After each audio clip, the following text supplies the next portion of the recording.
に応えよ。ブラストバーン無制軍。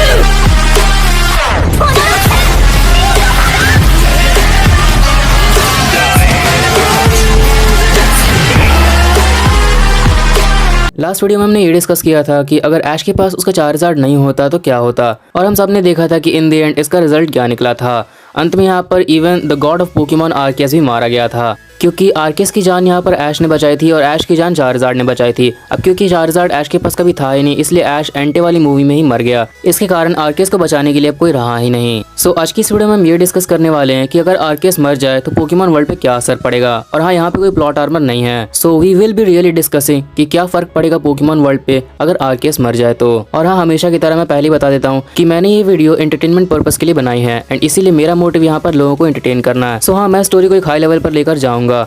और हाँ, ये बस मेरी थ्योरी है कि अगर आर्केस मर जाए तो क्या होगा। अगर इससे रिलेटेड आपके पास अपनी थ्योरीज है तो आप कमेंट सेक्शन में शेयर कर सकते हैं।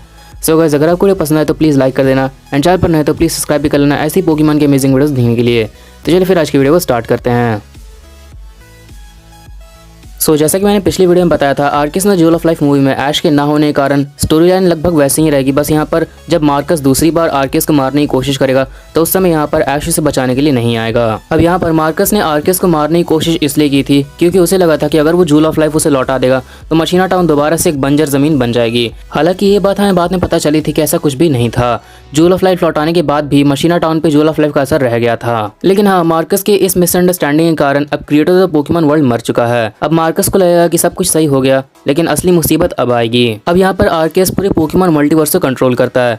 अब जिन लोगों का ये कहना है कि भाई पोकेमॉन मल्टीवर्स तक नहीं है, वो बस एक यूनिवर्स तक ही लिमिटेड है, वो मेरी इस वाली वीडियो को चेकआउट कर सकते हैं। इसमें मैंने बहुत अच्छे से एक्सप्लेन किया है कि पोकेमॉन वर्ल्ड में मल्टीवर्स कैसे एग्जिस्ट करता है। अब क्योंकि जो पोकेमॉन जो कि पूरे मल्टीवर्स को कंट्रोल करता था वही मर चुका है, हाँ, अब पोकेमॉन वर्ल्ड को कंट्रोल करने वाला कोई भी नहीं है। आर्केस के मरने के कुछ देर बाद आसपास स्पेस टाइम डिस्टोर्शंस क्रिएट होना स्टार्ट हो जाएंगे। This will be like the beginning of the end, क्योंकि इसके कारण सीनो रीजन पे बहुत बुरा असर पड़ेगा।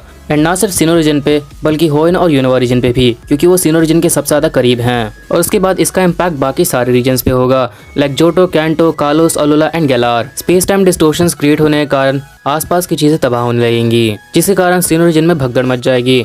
और हाँ, यहाँ पर ऐसा नहीं है कि ट्रेनर्स यहाँ पे पोकेबॉल में लेके पोकेमॉन्स को भाग सकते हैं, क्योंकि ये हादसा बहुत पहले हुआ था। उस समय पोकेबॉल्स तक इन्वेंट नहीं हुए थे। हाँ, ये पूरी तरह से पॉसिबल है कि इस बार इस भगदड़ में जो बड़े साइज के पोकेमॉन्स हैं वो इंसानों को कुचलते हुए आगे निकलेंगे एंड इसी कारण काफी सारे इंसानों की जान जाएगी। मार्कस भी जिंदा नहीं बचेगा, एज आर्केस को मारने के बाद जब स्पेस टाइम डिस्टोर्शंस क्रिएट होंगे तो मार्कस के पास जितने 44 पोकेमॉन्स थे वो अपनी जान बचाने के लिए वहां से भागने लगेंगे, लेकिन ऑब्वियसली वो जिंदा नहीं बचेंगे बिकॉज स्पेस टाइम डिस्टोर्शंस अपनी तरफ सबको खींच लेती है।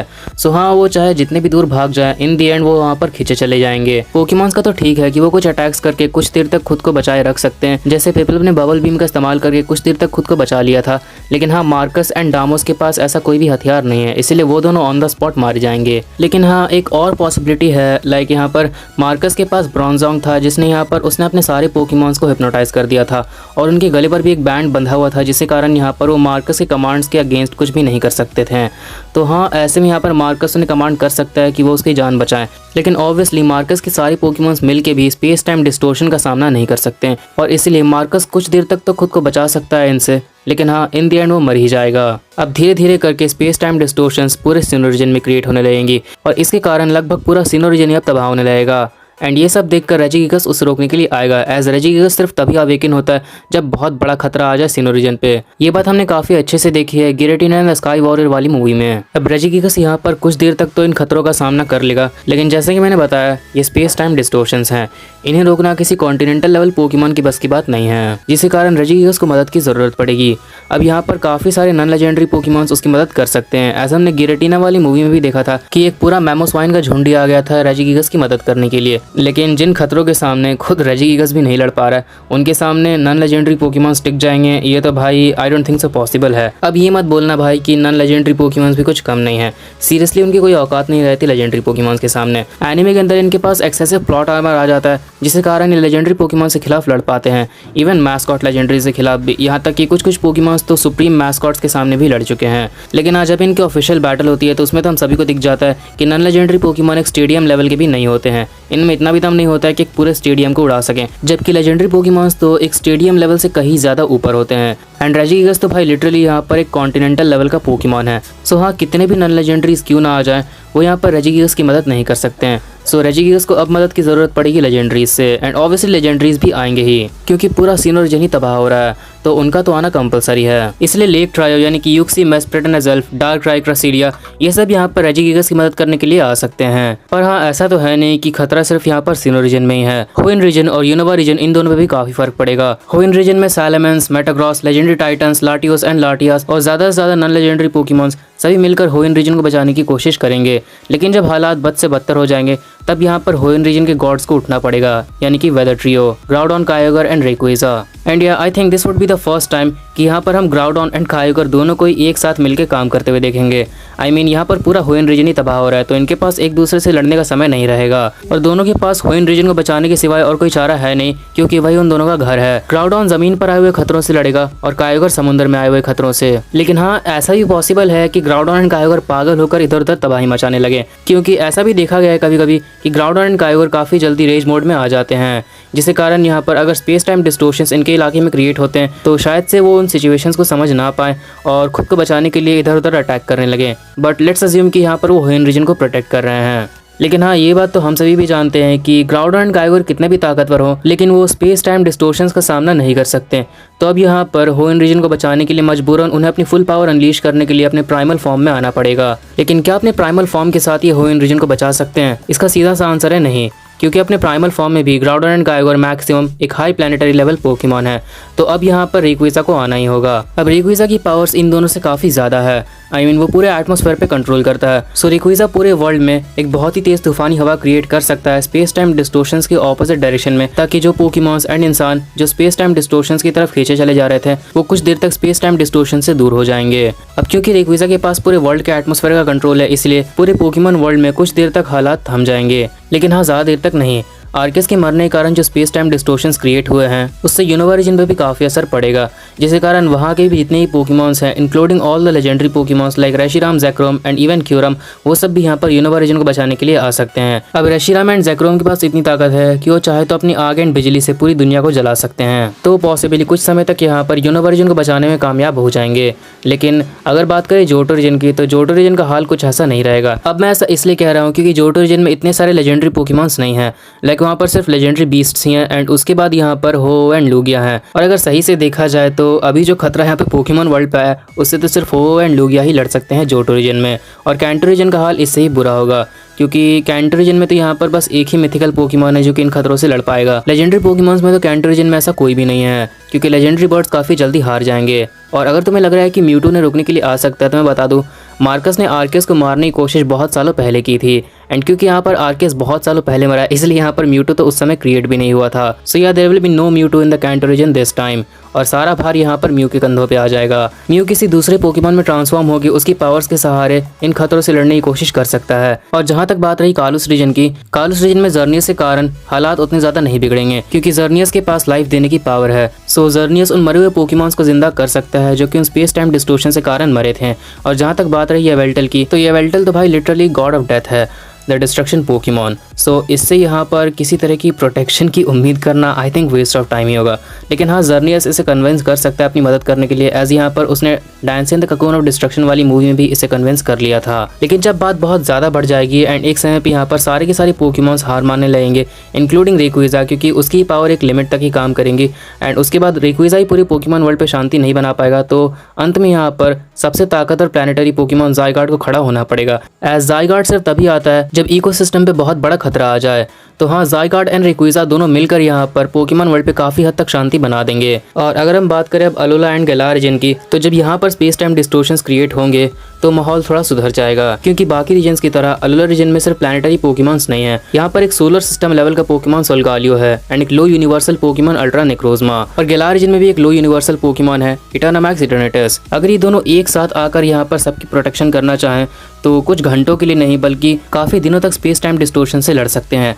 एज अल्ट्रा नेक्रोजमा पूरे अल्ट्रा स्पेस पे राज करता है, उसके पास वर्म होल्स क्रिएट करने की पावर है, तो पॉसिबल चांसेस है कि वो स्पेस टाइम डिस्टोर्शंस के सामने वर्म होल क्रिएट कर दे। और इटर्निटस के पास तो लगभग अनलिमिटेड एनर्जी है। लेकिन हाँ, अगर हम ये एज्यूम कर लें कि कुछ दिनों के बाद जब इन दोनों की पावर्स भी एक लिमिट पे आ जाएंगी, क्योंकि ये ऑब्वियसली यहाँ पर किसी छोटे मोटे खतरे का तो सामना कर नहीं रहे हैं, तो यहाँ पर अभी भी एक पोकेमॉन है पोकेमॉन वर्ल्ड में जो कि पूरा गेम पलट सकता है, हुपान बाउंड। ये अपने रिंग्स से किसी को भी कहीं पे भी टेलीपोर्ट कर सकता है। तो यहाँ पर वो सारे पोकेमॉन्स एंड इंसानों को एक सेफ जगह भेज सकता है जहाँ पर स्पेस टाइम डिस्टोर्शंस उतने ज़्यादा नहीं है।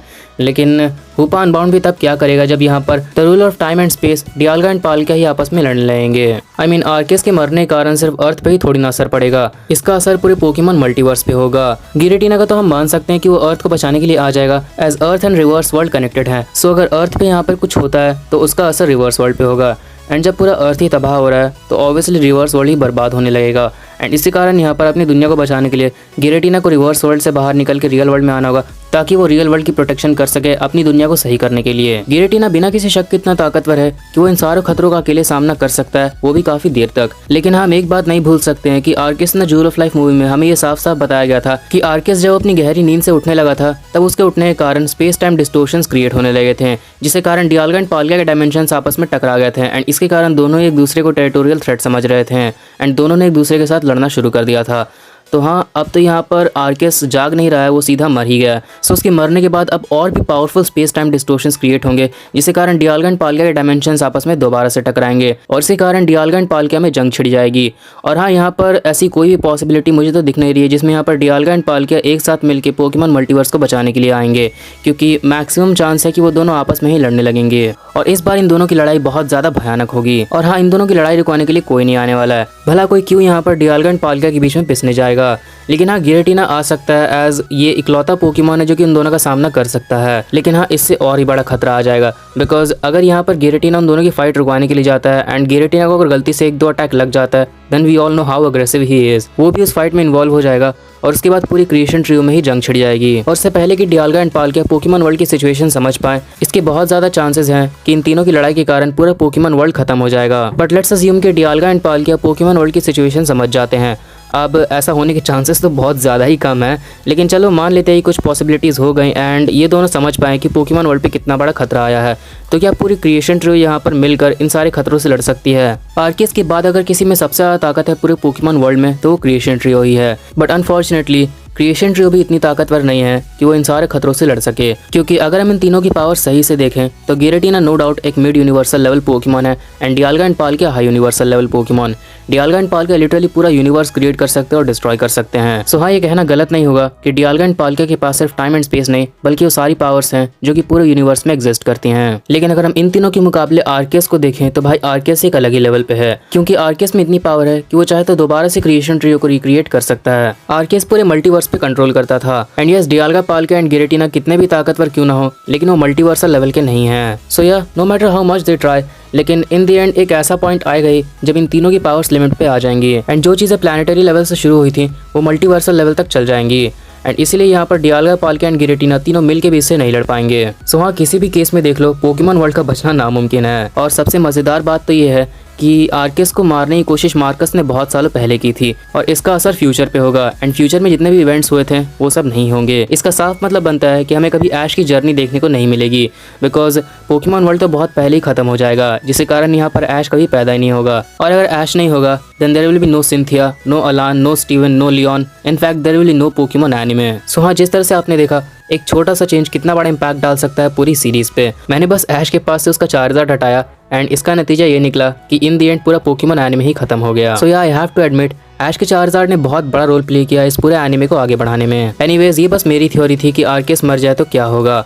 अगर आपके पास अपनी कोई थ्योरी है तो आप कमेंट्स में शेयर कीजिए। सो गाइस, अगर आपको वीडियो पसंद आया हो तो प्लीज़ लाइक कर देना एंड चैनल पर नए तो प्लीज़ सब्सक्राइब भी कर लेना ऐसे ही पोकेमॉन के अमेजिंग वीडियोस देखने के लिए। एंड सब्सक्राइब करके नोटिफिकेशन बेल को ऑन कर देना ताकि आप मेरे चैनल के लेटेस्ट वीडियो से नोटिफाइड रहें। And finally, thanks for watching.